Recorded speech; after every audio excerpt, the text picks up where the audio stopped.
Pengertian subsektor industri fashion adalah kegiatan kreatif yang terkait dengan kreasi desain pakaian, desain alas kaki, dan desain aksesoris mode lainnya, produksi pakaian mode dan aksesorisnya, konsultansi lini produk fashion, serta distribusi produk fashion. Ada beberapa rantai nilai subsektor industri fashion. Yang pertama, rantai kreasi adalah aktivitas utama pada rantai kreasi merancang desain baik pakaian, tas, sepatu, maupun aksesoris, sampai kepada merencanakan produksi. Khusus untuk fashion, aktivitas memilih bahan dan warna, sampai kepada merencanakan produksi, juga termaksud di dalam rantai kreasi. Aktivitas ini dilakukan oleh perancang pada model bisnis eksklusif dan retail menengah ke atas. Para perancang di rantai kreasi merupakan perancang-perancang berkualitas tinggi yang memperoleh pendidikan formal mengenai desain. Isu pada rantai kreasi yaitu pengetahuan bahan baku masih terbatas dan lemahnya riset tren fashion di Indonesia. Rantai kedua adalah rantai produksi. Dukungan industri bahan baku sangat penting untuk keberlanjutan dan kualitas produksi. Industri pendukung utama adalah industri kancing, zat warna, industri serat, industri tenun, dan industri konveksi atau bordir dan jahit. Aktivitas utama pada rantai produksi adalah penyablonan, bordir, jahit, dan finishing, atau termaksud bentuk dan press pada produk tas dan sepatu. Isu yang terdapat pada rantai produksi yaitu mesin-mesin produksi sudah tua dan biaya produksi tinggi, biaya tenaga kerja. Rantai ketiga adalah rantai komersial. Pameran show, festival, brosur, dan media merupakan mekanisme-mekanisme utama yang dilakukan baik di dalam maupun di luar negeri. Mekanisme tersebut bisa dilakukan atas usaha pengusaha sendiri, fasilitasi dari asosiasi atau fasilitasi pemerintah. Isu yang terdapat pada rantai komersial yaitu akses informasi terhadap event-event luar negeri masih kurang, dan kurang koordinasi dalam promosi ke luar negeri. Rantai keempat adalah rantai distribusi. Jasa perdagangan produk fashion dilakukan oleh galeri, toko, pasar modern dan tradisional, distro, factory outlet, kulakan maupun grosir. Isu yang terdapat pada rantai distribusi yaitu mahalnya distribusi di mall, dan channel distribusi produk fashion sudah hampir tersebar di kota-kota Indonesia. Lembaga organisasi terkait industri fashion antara lain Asosiasi Perancang, Asosiasi Pertekstilan, Asosiasi Sepatu, dan Asosiasi Penyamak Kulit. Balai Industri, Penelitian Bahan Baku dan Teknologi Produksi. Pemerintah dalam hal regulasi dan komersialisasi. Lembaga pendidikan dan pelatihan, serta event organizer seperti show, festival, dan pameran. Lapangan usaha yang mengacu pada klasifikasi buku lapangan usaha Indonesia atau bisa disebut KBLI pada tahun 2005 yaitu yang pertama subsektor 17304 yaitu industri barang, jadi rajutan lainnya yang mencakup pembuatan barang jadi rajutan seperti kaos, lampu, deker, bando.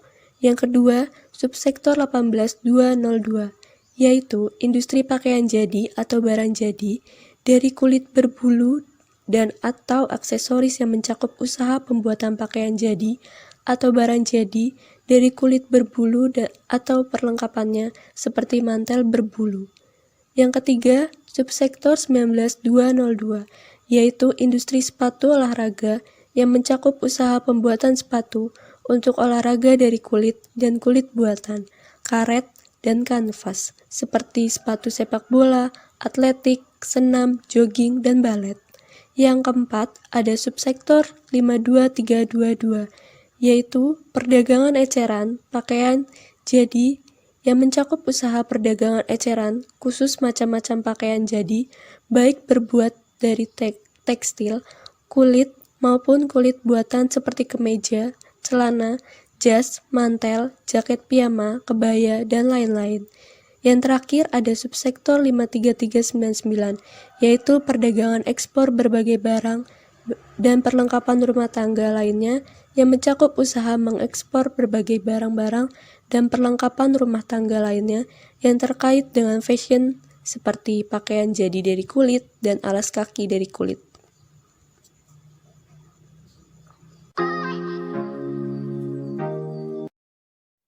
Industri fashion di tanah air terus berkembang. Bahkan, fashion dan kuliner memberikan sumbangan terbesar untuk produk domestik bruto dari sektor ekonomi kreatif. Kontribusi ekonomi kreatif terhadap PDB nasional diperkirakan mencapai 1.105 triliun rupiah di akhir tahun 2018 dan diproyeksikan bisa mencapai 1.211 triliun rupiah di tahun 2019. Industri fashion memberikan kontribusi ekonomi kreatif terbesar kedua di Indonesia dengan sumbangan pendapatan sebesar 18,01% atau senilai 116 triliun rupiah dan menguasai 56% ekspor di ekonomi kreatif. Esmos Jakarta adalah sekolah fashion internasional tertua di Indonesia yang beroperasi sejak tahun 1996 yang telah menghasilkan sejumlah desainer sukses dan merupakan pangsa fashion tanah air yang mampu menguasai 1,9% pasar dunia. Selanjutnya, rencana strategis pengembangan subsektor industri fashion dibagi menjadi dua, yaitu sasaran dan arahan pengembangan subsektor industri fashion dan peta jalan pengembangan subsektor industri fashion. Yang pertama, sasaran. Sasaran pencapaian dalam pengembangan subsektor industri fashion adalah perwujudan industri fashion yang memiliki infrastruktur yang siap menjadi pusat mode Asia tahun 2015. Selanjutnya arah. Untuk mencapai sasaran pengembangan subsektor industri fashion dibagi menjadi 3 arah, yaitu peningkatan kapasitas industri fashion non-mass production, khususnya pada aspek people, institusi, dan produksi. Ikon-ikon industri fashion menjadi modal untuk push the influence kepada mereka yang menganggap dirinya perancang, agar menjadi perancang yang lebih baik. Kedua, penguatan riset budaya dan warisan budaya, riset produksi dan bahan baku. Kapasitas siap dilakukan intensifikasi riset-riset budaya dan warisan budaya, riset pasar, serta riset bahan baku, hingga meningkatkan kualitas rantai kreasi merupakan arah pada tahap kedua ini. Yang ketiga, intensifikasi promosi di luar negeri dan fashion show di dalam negeri. Kesiapan kapasitas yang didukung dengan ide kreasi yang kaya akan muatan lokal serta paham preferensi pasar merupakan modal utama untuk memasuki pasar luar negeri. Selanjutnya, peta jalan pengembangan subsektor industri fashion. Pada tahun 2009 dan 2010, pemerintah membuat peta jalan pengembangan subsektor industri fashion, yaitu iklim usaha kondusif dan lembaga pendidikan, seperti regulasi ekspor dan impor, layanan masyarakat, lembaga pendidikan dan pelatihan, konektivitas dengan sektor hulu. Pada tahun 2009 dan 2010, bisnis juga membuat peta jalan pengembangan subsektor industri fashion seperti sumber daya kualitas SDM, misalnya peningkatan budidaya bahan baku, optimalisasi sistem, lokomotif untuk peningkatan kualitas pekerja produksi. Tahun 2009 dan 2010 juga, cendekiawan membuat peta jalan pengembangan subsektor industri fashion, yaitu kualitas SDM dan lembaga pendidikan, seperti lembaga pendidikan dan pelatihan serta kurikulum kreatif. Pada tahun 2011 dan 2012, pemerintah membuat riset inovatif dan multidisiplin, seperti budaya dan warisan budaya, bahan baku dan pendukung lain, pasar dalam dan luar negeri, perbaikan teknologi produksi. Pada tahun 2011-2012, bisnis juga membuat riset inovatif dan multidisiplin, seperti budaya dan warisan budaya, bahan baku, dan pendukung lain, pasar dalam dan luar negeri, perbaikan teknologi produksi.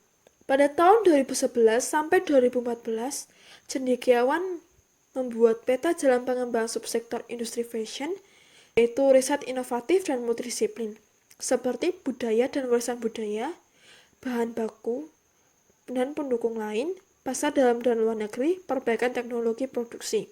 Pada tahun 2013 dan 2014, pemerintah membuat komersialisasi seperti pemilihan kota atau gedung sebagai simbol mode, intensifikasi komersialisasi luar negeri, fashion show, dan pameran rutin dalam dan luar negeri.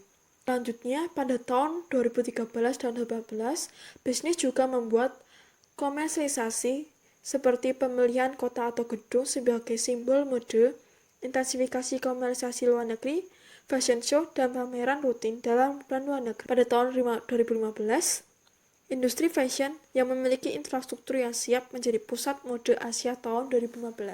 Selanjutnya, strategi pengembangan subsektor industri fashion. Dilihat dari arah pengembangan subsektor industri fashion, yang pertama yaitu peningkatan kapasitas industri fashion non-mass production. Yang pertama, merevitalisasi dan enforcement regulasi ekspor dan impor. Yang kedua, melakukan revitalisasi pelayanan publik. Yang ketiga, mengembangkan budidaya bahan baku. Yang keempat, membentuk lembaga pendidikan dan pelatihan. Yang kelima, memperbaiki konektivitas dengan sektor hulu. Kemungkinan melakukan relokasi. Yang menyusun kurikulum kreatif. Yang ketujuh, mengoptimalkan sistem lokomotif untuk peningkatan kualitas prakerja produksi. Selanjutnya, penguatan riset budaya dan warisan budaya, riset produksi dan bahan baku. Yang pertama, melakukan riset budaya dan warisan budaya. Yang kedua, melakukan riset bahan baku dan pendukung lain, minimasi komponen impor. Yang ketiga, melakukan riset pasar dalam dan luar negeri. Yang keempat, memperbaiki teknologi produksi. Yang ketiga, intensifikasi promosi di luar negeri dan fashion show dalam negeri. Yang pertama, mengembangkan kota kreatif power of place, pemilihan kota atau gedung sebagai simbol mode. Yang kedua, mengintensifkan komersialisasi ke luar negeri, dimotori ikon-ikon fashion. Yang ketiga, menyelenggarakan fashion show dan pameran rutin dalam negeri, dimotori ikon-ikon fashion. Selanjutnya, kita akan membahas tentang analisis dan pemetaan kondisi subsektor industri fashion. Analisis dan Pemetaan strength, weakness, opportunity, dan threat dalam industri subsektor fashion. Pondasi sumber daya insani. Yang pertama, kekuatan yang dimilikinya antara lain transfer knowledge, produksi tidak terlalu sulit. Lembaga pelatihan informal dan belajar otodidak maupun turun-temurun merupakan mekanisme umum dalam menciptakan pekerja-pekerja di rantai produksi ini. Selanjutnya, kelemahannya, yang pertama, kualitas pekerja produksi masih bermasalah terutama di daerah-daerah. Permasalahan kualitas pekerja masih menjadi isu utama, kecuali daerah Bandung dan sekitar Jawa Barat yang merupakan pemasok pekerja-pekerja handal di rantai ini. Selebihnya kualitas pekerja masih kurang. Kemudian, produktivitas rendah pada mass production. Untuk model bisnis mass production, produktivitas yang belum cukup tinggi masih menjadi kendala. Selanjutnya, pengusaha kurang memiliki business value. Kendala lainnya adalah bahwa produsen lokal sekelas home industry kurang ambisius. Mentalitas lebih mirip pengrajin, bukan entrepreneur. Mereka mampu membuat produk, akan tetapi kurang dalam hal kreasi, komersialisasi, dan minimnya kemampuan manajemen bisnis. Selanjutnya, ancaman yang mungkin dihadapi adalah apresiasi pasar terhadap desain fashion masih rendah, harga dan fungsi merupakan pertimbangan utama. Selanjutnya, pemetaan SWOT industri subsektor fashion, yakni pilar industri. Yang pertama, kekuatannya, potensi pasar di dalam dan di luar negeri masih besar. Dan yang kedua, jalur distribusi di pasar domestik semakin banyak. Sedangkan kelemahannya, daya tawar supplier bahan baku lebih besar. Dan entry barrier memasuki industri fashion umumnya juga besar.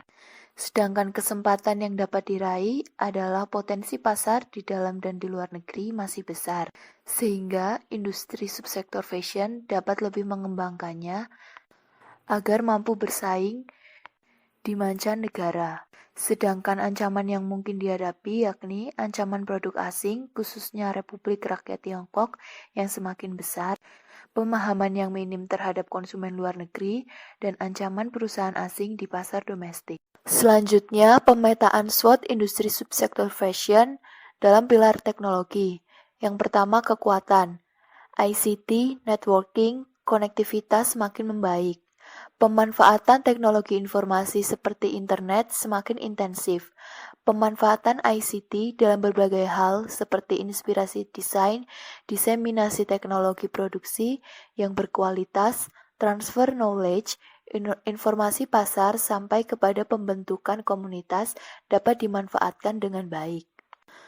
Yang kedua, keberadaan Akademi Teknik Kulit merupakan peluang untuk mengembangkan teknologi pengolahan bahan baku kulit yang lebih baik.